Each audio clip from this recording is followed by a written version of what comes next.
gradually becoming too much on the side of your friends saying Roger T. Darius Obeshe.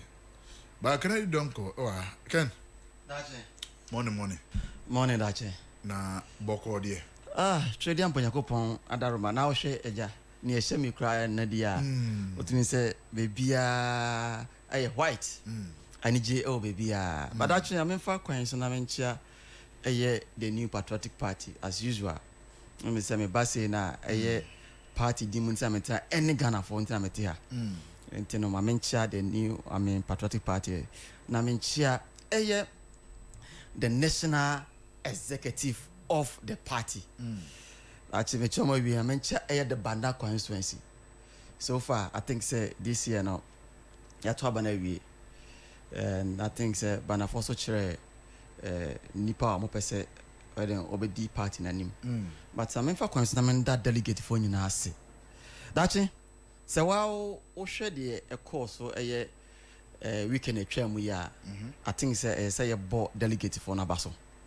Won say basa bia be si wo police station bia na election bia mu a aya ejina timamfo no so na mo to aba no so what you say but sa abato ayekoto yes recently Saturday atwa mu ya no 31st January who say abano very peacefully very calm yanti wati wakami bia baby delegate for no ko to Saturday ekoto aban kire nipa omo enim say and omo dwen say so be party nanima e betimi abede agi to me ama party in the coming 2028 election intermediate dachi mebo delegate for na baso dachi ba you see enuma BCC ewo elections we mo and meka say first one the who election pa na very free fair transparent election are witness and I can say it on authority say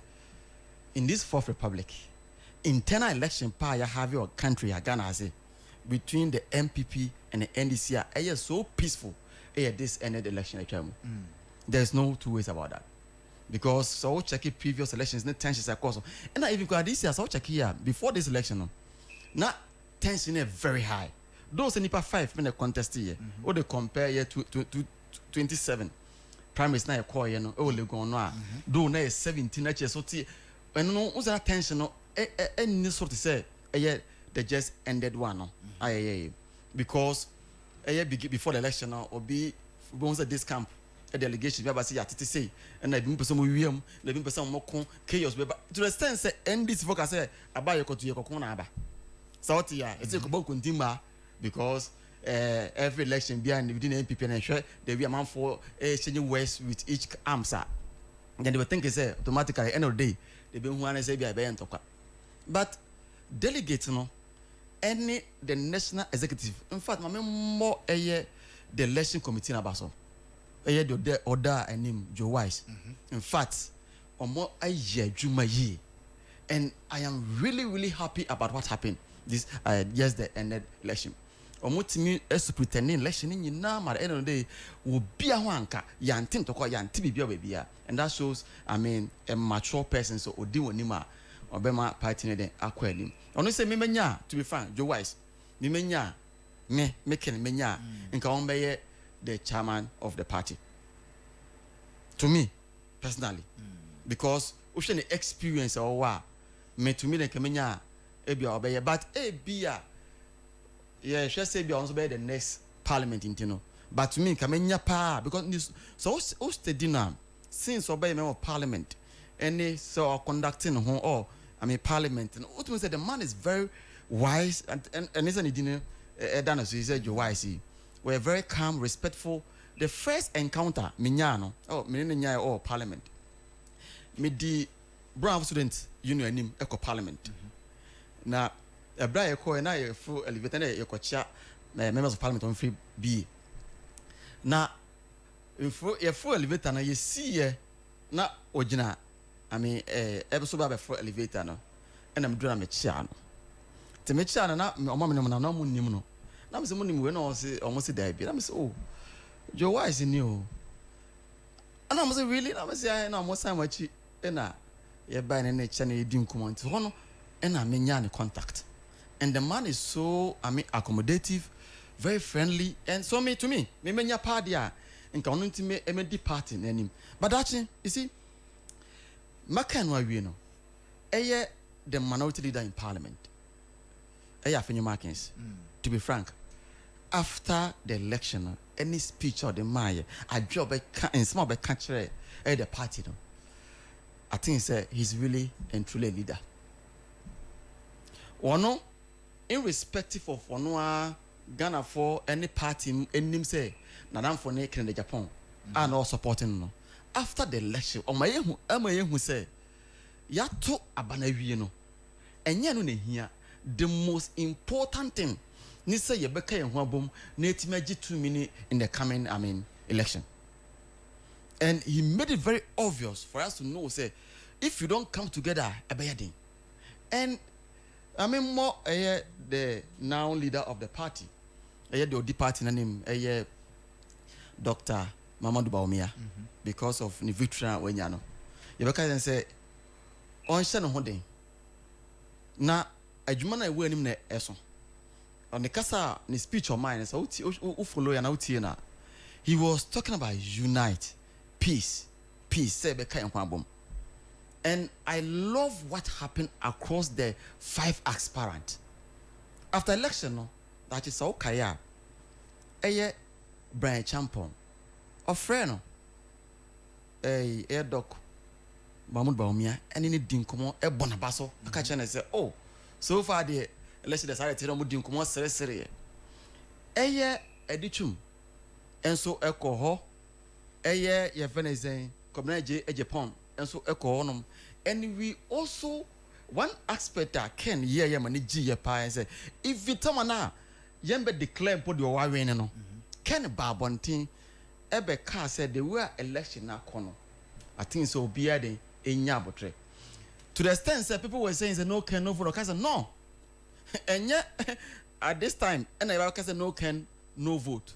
The way about to na kono nipana delegates for I ne so many party nim no.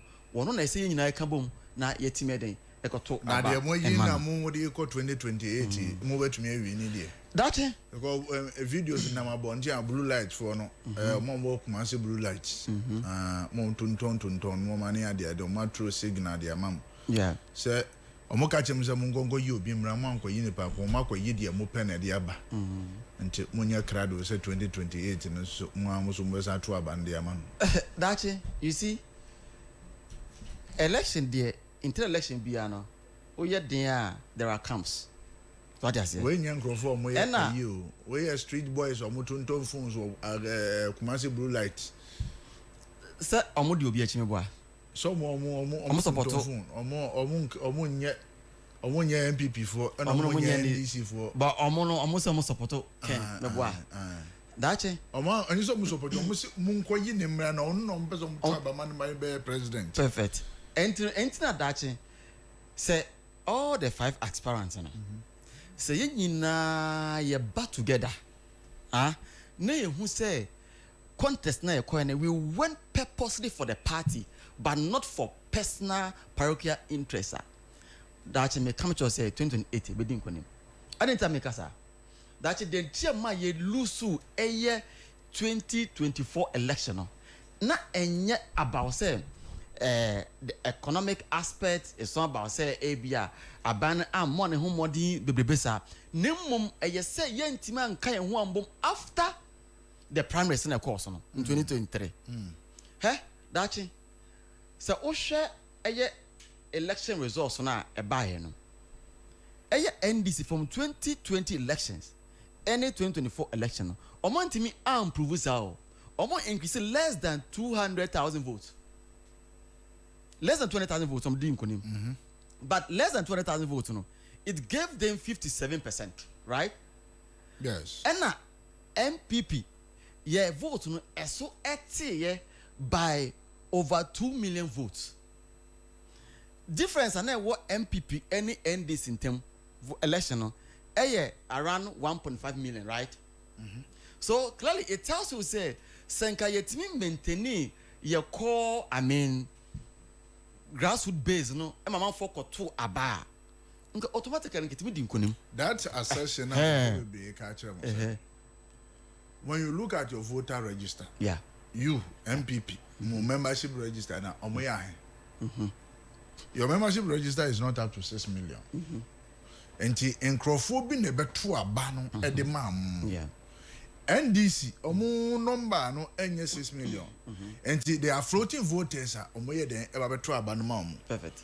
What is the logic say munya 6 million nanado enti no those 6 million are MPP members of Mantuaba. Perfect. It could be say 2 million now Mantuaba MPP decided to go and vote for NDC. And then the NDC force 2 million because I have Mantuaba. That's it. Say your coders are in 2020 election. NDC enya 6.3 million votes. And a Lusu election. So what I say. MPP yenya the same 6 million. So that 6 million there, not who comes sitting in there. Now, the term person what I say na omunye floating voters and say floating voters they always swing. So otoma on there. Now if you say be oya na say enye da, the next about 2 months powerful. On to my beam. So if we are thinking say e be no me floating voters then say almost anti abanaso to ATM MPP no. That means say at least those people should vote for the NDC. So let's even take by say ABR. Ebimu say yeah floating voters, half of them were floating voters, not even all of them. If say half of them even were floating voters then I think NDC enya over 7 million votes. Is it not because there was voter turnout so now we're down? Oh, that's it. Last year, people are losing faith in the politicians. Which are statistics are? That was one of the best voter turnouts I see in Ghana. What you say? Na I was sort of na from Kesesa. Looking at the number na voter register anymore. Oh, that's a man for Koto papa. Last say, but on more man Koto, I can't man Koto no. You can clearly see say it went against the NPP. Ekotia. And then tia ekotia you know yes after the promise in 2023 no internal when united team are united before the election any man basa. Now to be frank the notion of having the primaries earlier now I think say every MPP person even including the NDC and we say in fact this is going to be something that will help the MPP that's him. Your friends at Kennedy was it the early Congress now more and no cause division more. That's me honest. That's him. She said Abra last year you have an election in the primaries in 2023, right? And 2023 no 2024 election. Bisa won say embre to do say time bena benya edi akọ ato country. There were 16 regions. Last election, now you were 275 constituencies, right? 276. Now, 276. And besides, say, you're candidates within 1 year. How can you tour all these constituencies? Now, I had the same tour now. Opponents so they toy out. Oh, Sabrina, we are no leader that onanya kwan talk because period no is just 1 year pe. After now to about you leader. No, I go through the entire country from one constituency to other, from one region to other. It tells you say time no is sharp. Right now, no, you say it was 2026. You from here up to 2027 before 2028. Every message will be able to sell them to sink into the minds of Ghanaians before. Ghanaians. What does it? I say you have 200 meters near the camera 250. Exactly. Answer now open. Answer now open is better. It is opponent you say be beat you there. Yeah, and a second aspect. You see that period, you know. Oh yeah, campaign. Also, internal struggle. No person solving internal issues as well. 1 year, how can you do that? but right now you will be 3 years ahead of us before the election. Internal elections, struggles a buyer who camp never to my way, never to my winning. At the end of the day, politics. You have to meet each other.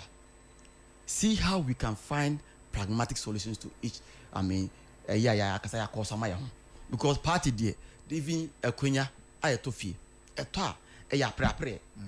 And at the end of the day, no, say, using to acope and now, omedi anima. Abusana Tanase, H.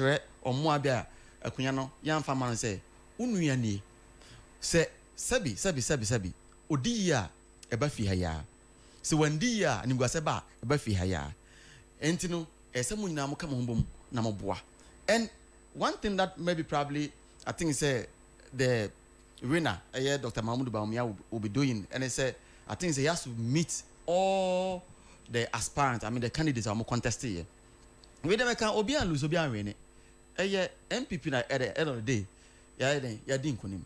But that you see, I'm a way. What is coming in the NDC? A job a top party in the moon. Even fire service going to do Jano. Now that was Modi and Uber Conom say Jabetum, and I will have here, was it a baby Akobo. That's a couple where you make on. Where they are, DSC, oh, be a can be. And you say, Modi and I'm one young coin, Mubaba Cono. Near see a Jabetum, ye be bomb ma, ye be Chisican, Bentry and Crobania. Nancy a coba ye, we be a coding. That's it. The end of say, Omo, dear, send me a more cane. I was to say Jabetum. The end of just almost Omodi and Omoko. That's it. When we say MPP, they cut democracy. Say, now freedom. Nekotuaba. Because ye GD say, ye can't democracy pass. Sabomodia, na ye find crime before so a transition peacefully. From the one, ye slogan, no, development in democracy. So I say, and you know, yeah, ne him say ya ba ye be peaceful. But not NDC for adwene say, oh, Maza, we are yekwe. But because of we understand democracy, no, we always fight with knowledge, ideologies, and then worse. And that's how sure yeah.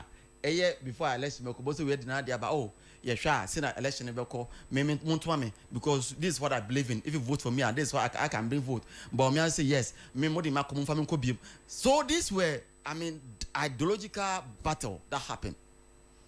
But right now, I know can say NDC party, no. They say each individuals a call tall. Mewa. They say a chairman. They say a call Mewa. The vice president. So a call and you're very saying a education minister. Or also say yes. They say farmer a vice president because one also say of a vice president. Now, the man that they call master tactician in Ghana's politics, and so because of say on what that tendency so about the party, or Bomondia ko share party no penny phone bin makaka masa. Say party I won't supposed to contest any position now. So resigning say Abayama appointment resigning 6 months ahead and somebody can contest any position within the party. But that that preposition happened first in the MPP so Kaya. And the last election would be two just will be our person contested position be say be our person call MP near that you needed to resign. However, the decision say NEC echo take a decision. It is a decision taken by the party. Yeah. And I just think could be ebe cast but at the latter part that was what and on the party didn't share including the president himself. But what would him? Yes, I did this take His Excellency John Dramani Mama. When he motion. Now say uncle election baby. No go man paying him party no one the party name. One who here. That's it. President, I will take when you're and I'm parting to no call honum. Even so, I'm my appointment. Now, at the end of the day, who change be man? Can you say on change or be unchanging? Now, 6 months ahead in there, I only move with it. Now, say, and your composite said was over resign you. Perfect. That's it. I didn't tell person resign. I'm not idea. Education minister. saying me so interest. Finance minister, only interest. The vice president, only interest. And the sound go forward. I'm up interest for the presidency. I don't know how to catch it.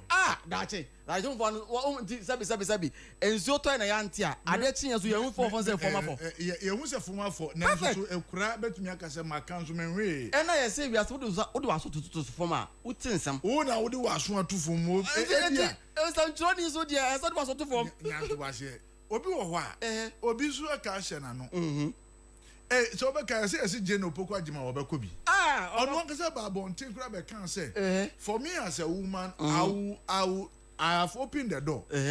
I will hold the door for others to pass through. Exactly. So that means that Obabe Juna so be that door no that means president no so na ja door na no. Nti Oton Safre be di minister as a pass one for through. What you say? Tell it 100%. Enti no eye asiedu ketia me am offer. Esa me na naka ho. Two things together. Nka boom.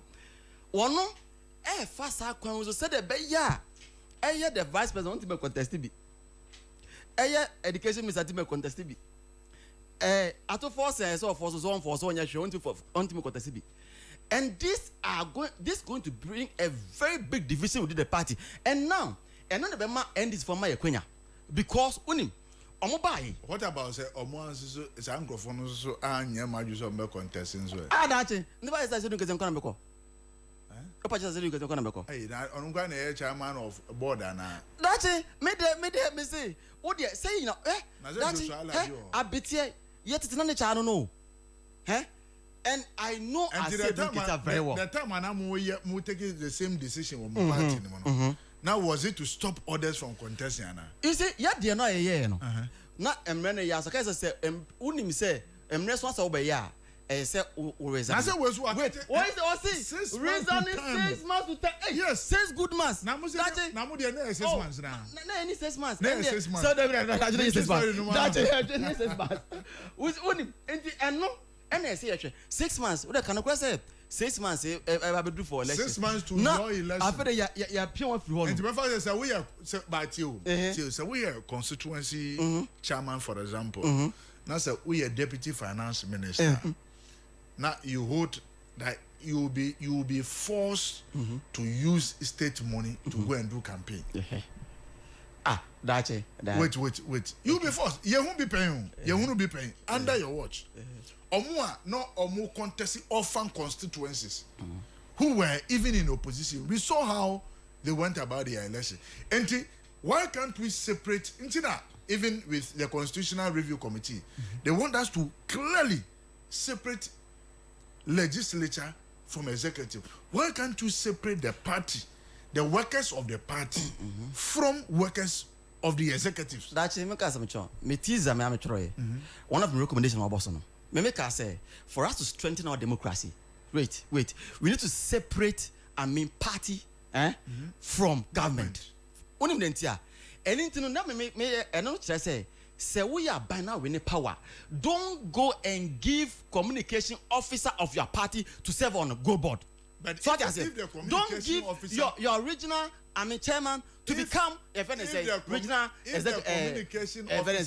minister. If the communication these officer, are some of the things. If the communication officer resign from his position, what happened? Another different game together from what they're making. It is the reason the MPP made a decision, even as at the time of moving in power, said, "More mwanya kwanya wura be mu nyina, mwanya mu position into na omo party mu mfa."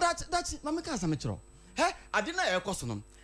Political tactics to just push them away and for I said to get his way. It's simple. Politics, we understand politics. What I say. But that in the 2028 because great division eba. Second, that share the cost. Party get to say Ghana. Me no ka say that in there. It's a scholarship. You turn 100,000 Ghana cedis. It is kind of 1 billion. You Ghana cedis. Say president Masa. My nyabotre. You be the next to be invited.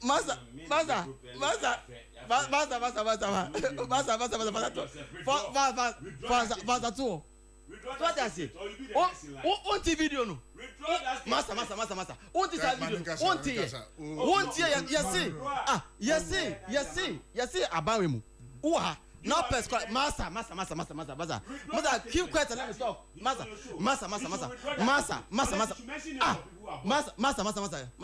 Allow him to make his point.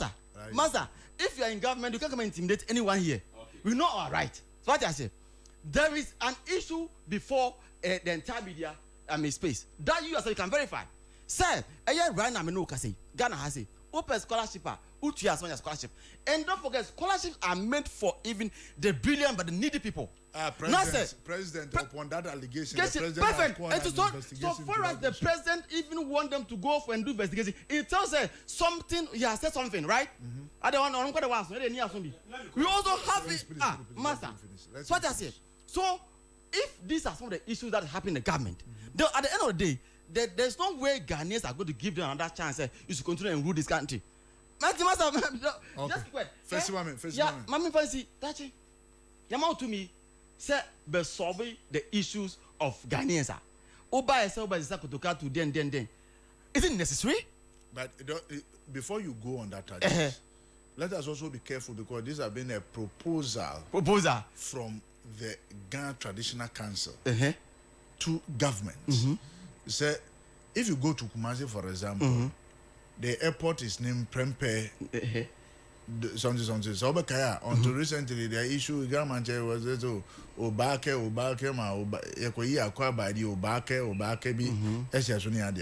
So there have been a proposal. Subsequently, I've also seen a youth group on a press conference calling saying Kutuka Eddie emphasis will be cause Kutuka the first president democratic president and so if you want to dignify somebody, it is not somebody who are thrown away the government. That's no say a kind of say a big mistake. History is very important. History guides the future. Now if that's the case, the because say every leader what the cool country have beyond free any other the legacy what living in this country. Now even Kotoka now we can answer that coup that was staged was backed by three main people. So what I say, Afrifa, Kotoka, and then Bedema. Omomiensa and sa kuni bae and yet one but maybe the say and the department is stage that coup. That's the reason why at the end of the day, even after Mustaji Kunu three of the soldiers within the group on my appointment. And they also did what they call a counter coup against him. Yes. And then a whole do but that's the person what I said. And no, master. Maybe you don't know. So maybe if it's a time you can explain, but you don't know. Go and read. But the issue is the person I said, you hear different issues. I say solve. We need money to solve many issues in the country. Now say one solving issues now also be spending on certain things that may attend to me. It won't bring anything to the country. At the end of the day, Ghanaians will base on this and they'll vote against you. Roger. Dachi. Gradually, you are becoming a late comer. Forgive me, there were some technical. He's not becoming. He is. I will first and foremost make the apacho and an apology. Ebema yetie for say meant me be do fie kese mu intem. Na meba nyina so na me tie nkomo na ekoso. Ewo ahoma trofo ne so anayesa na eka no. I think say Jambwan Nifia na ekra enya freedom APP and in by heart ewo kitchen and a ho sisiano the jandam killer maybe do fidue mu hase na ma memfa kwenye so enchia his excellency the president John Dramani Mahama na minchia na bedi chair Professor Jenana Opoku Ajiman na mechia all government appointees na masan echia the party hierarchy titrio party chairman na masan echia the grassroots because omo na ede aban eba into power omo work here so much so effectively coming out in their numbers and making sure say the good news of the NDC fell to the heart of Ghanaians and then they help regain the re-independence of Ghana. And that's it. Mebano nkomodi dia na eye minua otiminsa bekumso representing MPP AD concerning omo elections omo koye as a matter of fact or say peaceful election. Sebio impenifo kasa ana sema omo kase peni ntenafie mankwala enkeka omo ho. Na sebio penny trafie man kwalawe nanka ye kan nanka wefo a ye kan no e ka ho me kan ne sa say me ka esi say the IGP etena ase ehun say dia ekoso wo MPP political party ni mu bibia political civil war when take time amfa nyama nto akwema there is going to be what we call a political genocide. And as a security expert, knowing what it means, say a bit may destabilize the country, which would in future have an effect or trickle down effect on the economy. No, as a strategic security expert, na ekwa enam say, or the is a ebe to akwemu. Now we make sure say MPP for ebe kondie ombe akondie but on pese mentime ho asibi edi basa yo ebe ba o my Ghana mu because on my no first intino IGP edi sa asemi ekoto His Excellency the President John Dramani Mahama enim and as a father and as the first gentleman of Oman Ghana no President taxe IGP say onto nsan famfre MPP foi no nyomo entenase no fanto omonim say election omo kwa kokoi mentime ho ase betumi aba because within the party angata no mo amaka kire omo say omo the tax this camp won say ono no only tax we so won say ono na only tax na your president this tax no share your honu nsa say your honu executive say there will be a peaceful, free and fair election. Even though the election was not free and fair, there should be peaceful election for the MPP. And I honu eto nsa frɛ MPP mpanyinfo no ka kire omo say they need to sign a peace pact, making sure say no matter what will go on pese mentime ho ase ebeba. Now ono as the security expert and then the IGP of the Ghana Police Service no ono be make sure say there will be enough security and police presence which would make sure say mentime ho ase bia eye na adwen say ebe trinity a there will be people to keep the situation. And you know, and I'm yen NDC for so and a proposing a mamu ebe signing the peace agreement. Ewo Portocasa Mobibeka say treaty and a peace pact. Almost signing we fast forward 31st no ebe do. Na dachi I don't know if you who videos need now the data and the records are there. Every police stations a number of police officers are almost signing. We dispatch heavily, baby one more 70 policemen. 70 policemen of which are among MP before na be attested to the fact say even macho man could ya ballot boss at his or yara and all to the farm from him. Poya don't cry the annotation say no on crack say you know ayadia pa na obona baso.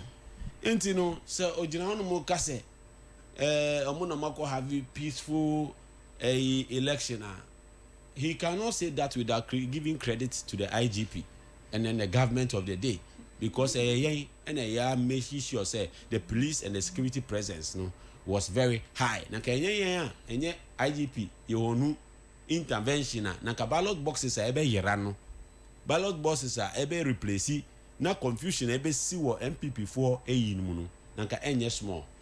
But let's not forget the fact, say, yes, the election was peaceful, but in Penifo or Kasabi say, Nentri being wowe, a near wo, a day, but Asiano, Peche, Sana MPP party no, eti.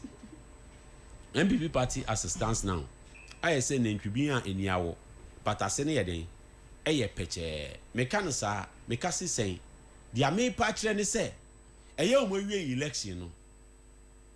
It looks they had a peaceful election, but this election was cooked from the room. Now still, ngofubo enyeden ento omuye. Kene Japan, Abekase, Omun Kambum, but he gave a condition. A year former president Akufo-Addo, so Abekachire ba omuya say, you should lead with clarity of vision and be truthful. Indicating say right now MPP as a party do not have a policy, a campaign message or clarity of direction. As it stands now, Bawumia does not know his left and right.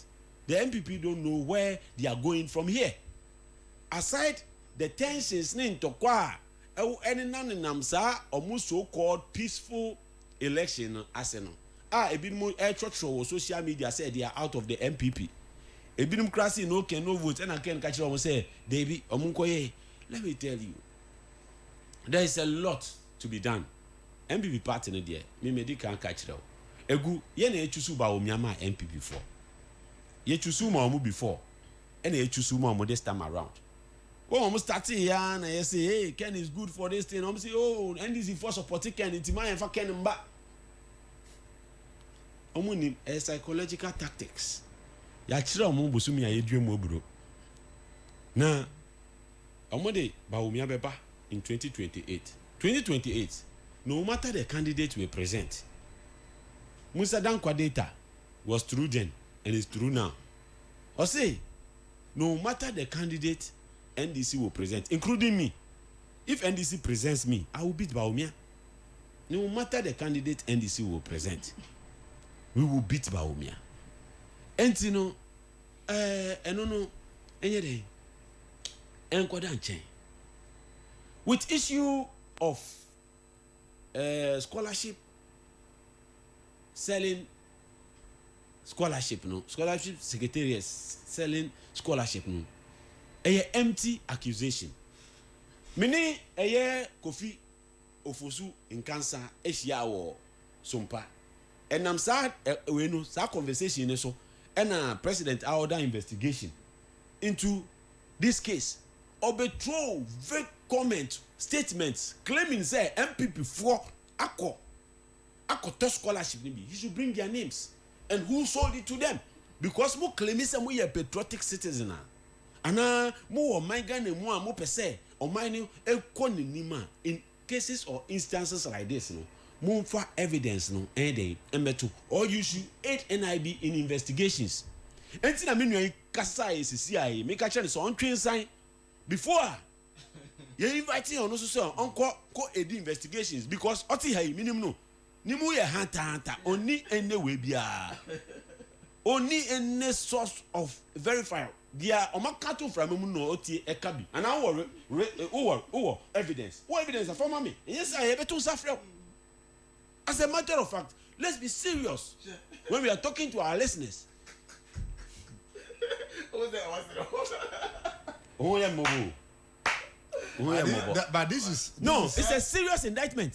Even if it is an indictment, the president has found it worthy. Exactly. Yeah, that is why I'm saying. Investigation. No, that is why I'm saying, sir.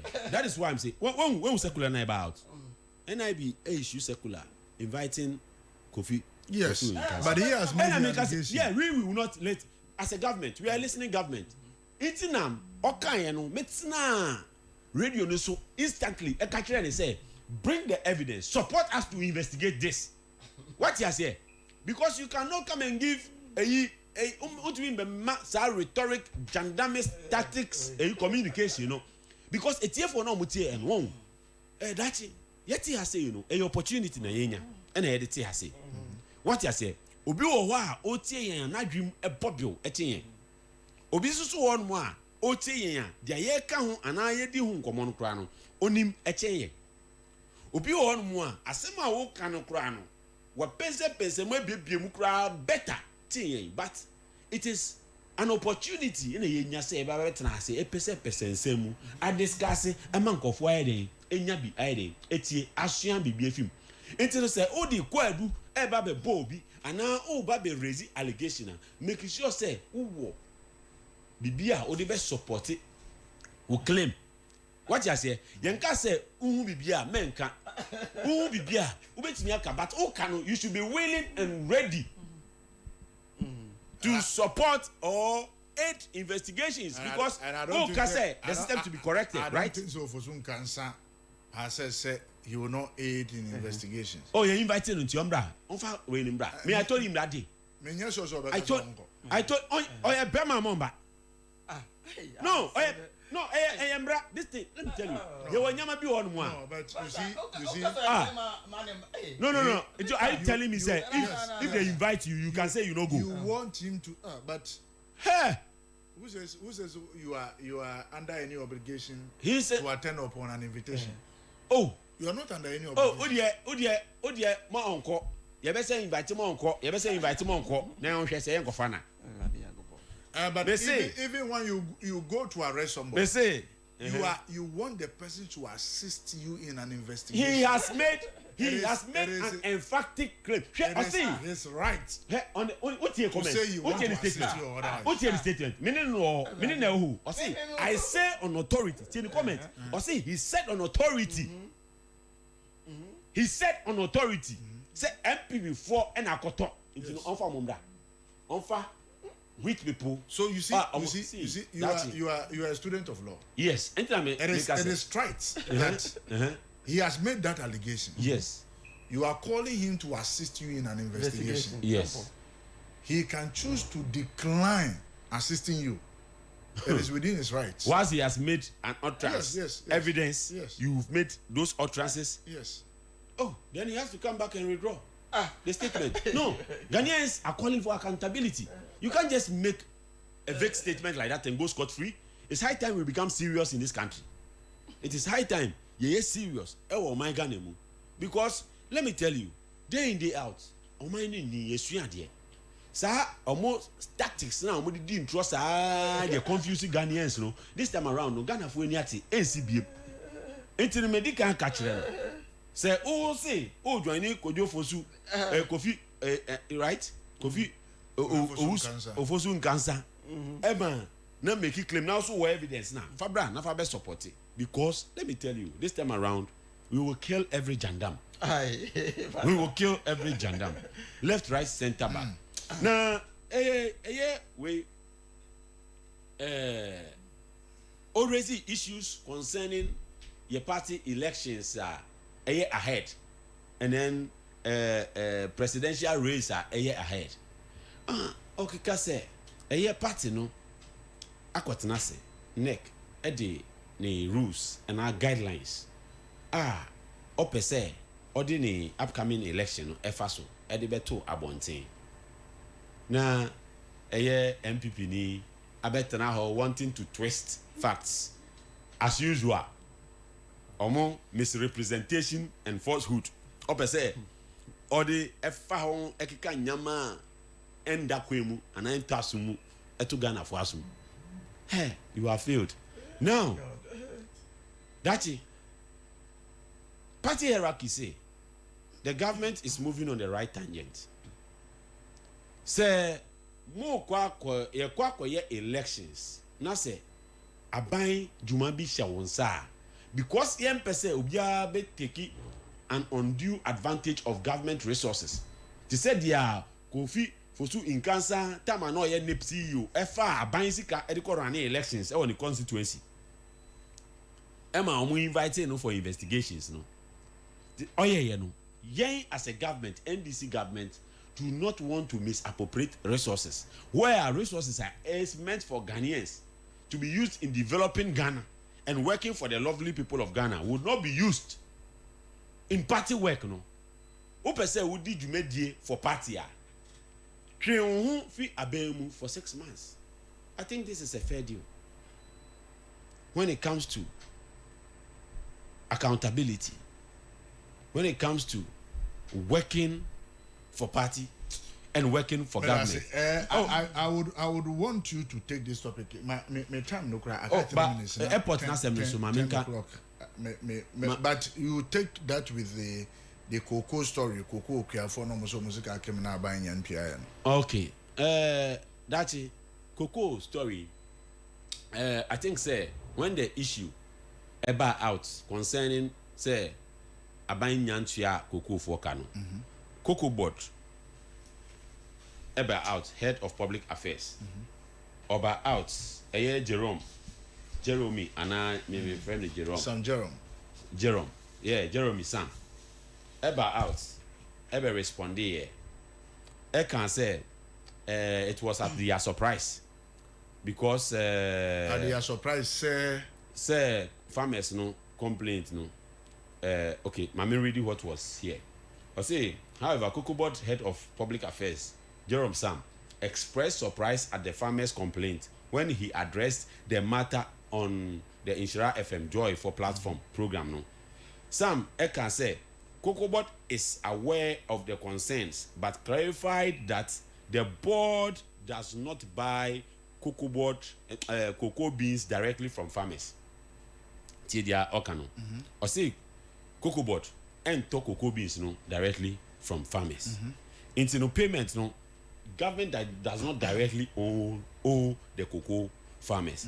Now what he said, he explained that international off-takers provide funding for cocoa purchases, which COCOBOD then channels to licensed buyers and our licensed buying companies.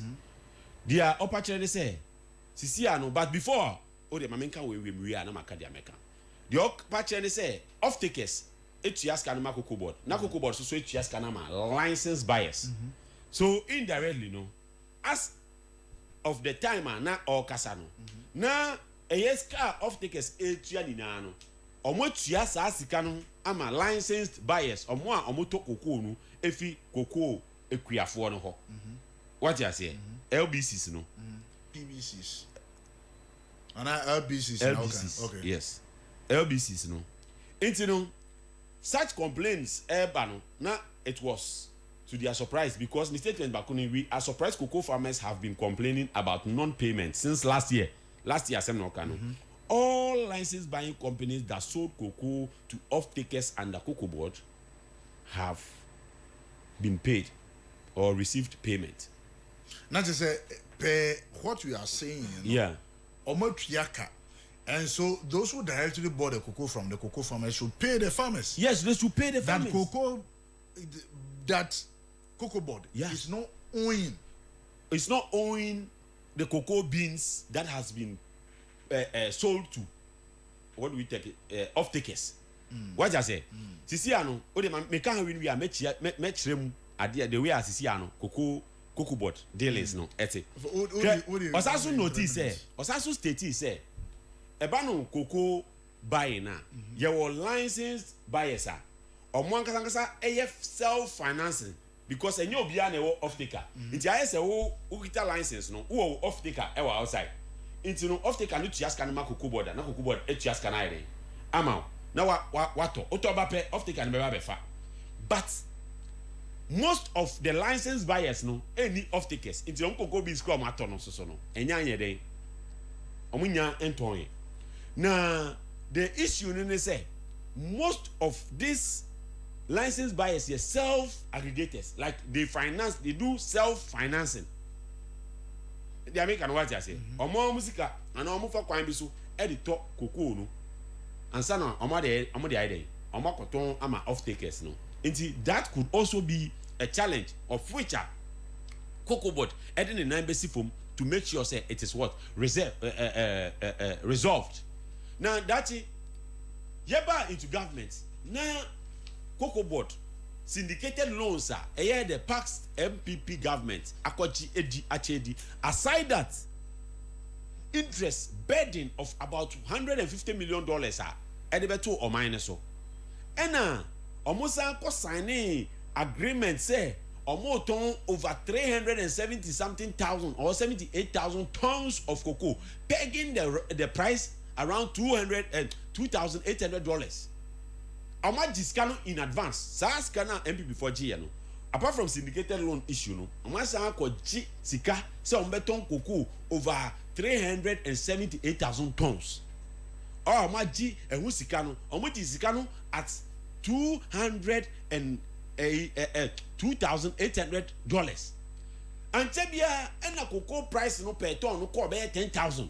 Already what sika at 2,800. Odi Fabika on the 3,000. Now the difference no.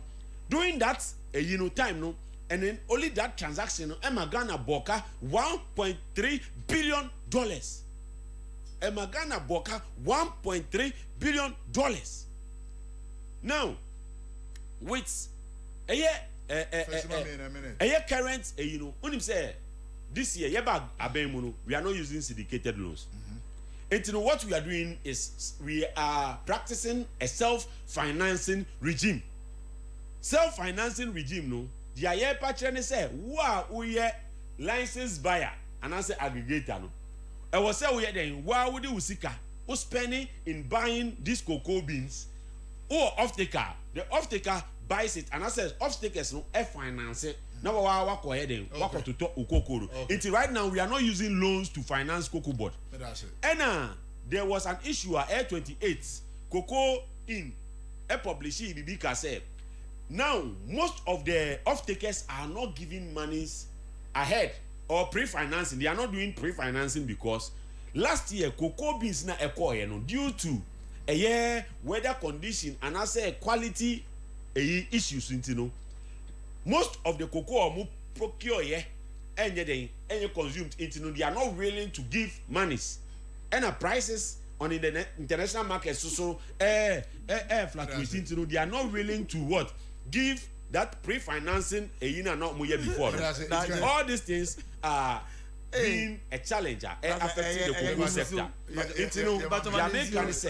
Jamaican say the issues will be resolved. The farmers should hold their cool. We are going to work to resolve the issue. Manka kutukasem no. That's onim. I'm making it emphatically. I say the entire NDC will lose 2028 election is because one, it say yes, open scholarship open scholarship just okura 1 billion it is kana as one scholarship. Yes. Okay. On to that don't hear. We are some training. What things I'm catching me? Yes, sir. That's what it. What I say? One of what? I'm a president to Krati. Not president. I want it. What do want to be?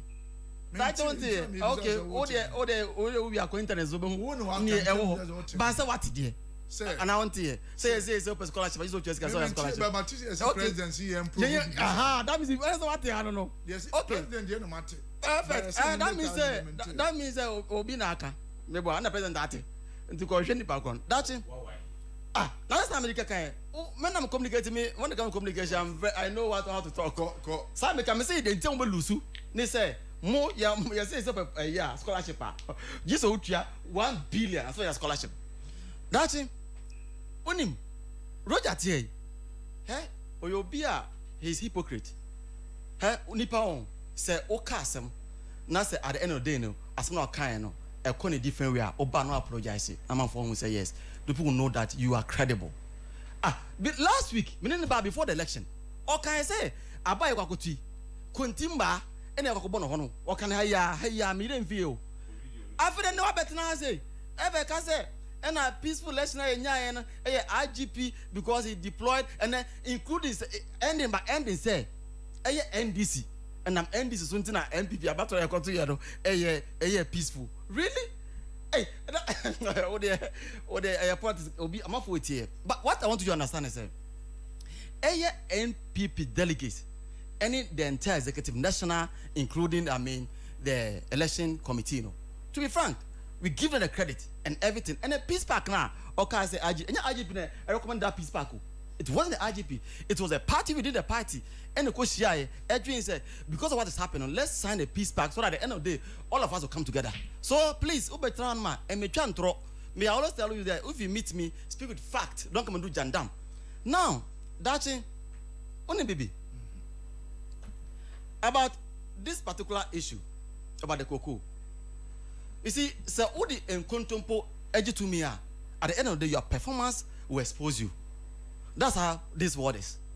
And when it comes to managing a state, a very, multidimensional way of approaching it. But when you come to power, and then you are thinking you want to just do something for people to hail you, or just hail you, at the end of the day, you get the praises. But the economy and the certain things will basically tell the people that now you are not fit for the office. That's it. Only my mom boy bunu. It say ufie manage salary awoje na bobusia na de be count now de show ma ni obusia and they run no business. That's how mom here. And therefore, when you are managing an economy, you have to look different dimensions. Now, and I'm saying this coming in a political aspect.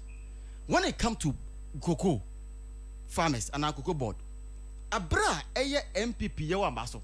There wasn't any a period that you baka to go for tikokoa.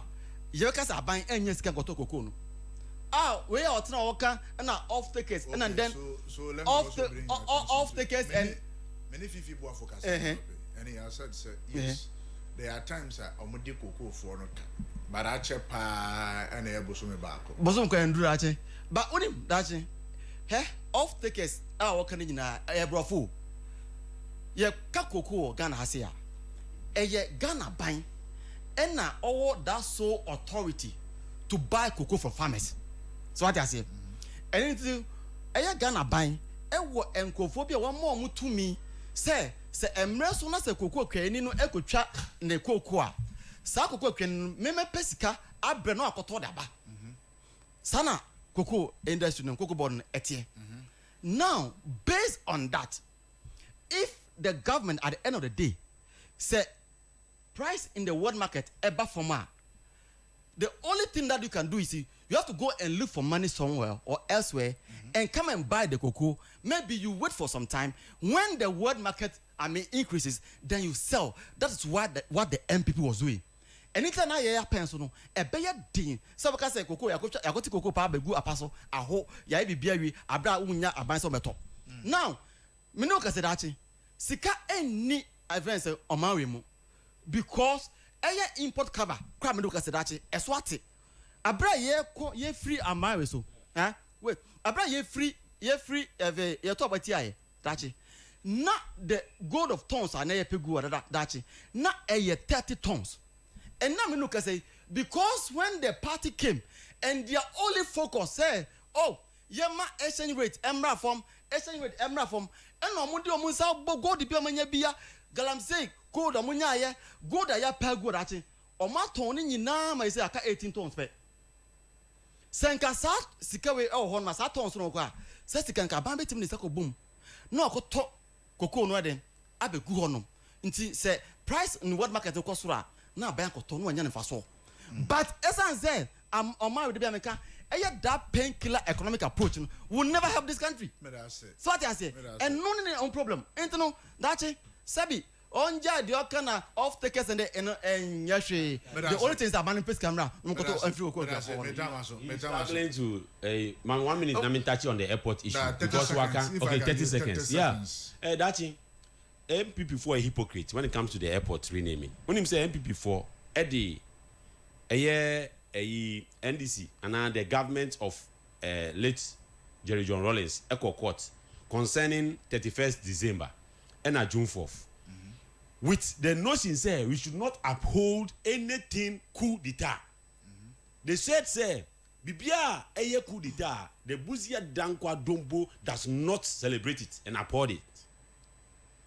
That case was with the fact that you cannot use the taxpayers' money. No, is it not taxpayers' money or this thing that they? No. The airport is a national monument. That is right. It's a national monument. So if today we are saying that Kotoka has not done any good to the country, so therefore, as someone that brought a coup or instigated a coup, we should not give him any kind of a recognition that would uphold coup d'etat. If we then that means everybody, not only how many people have been named after national monument?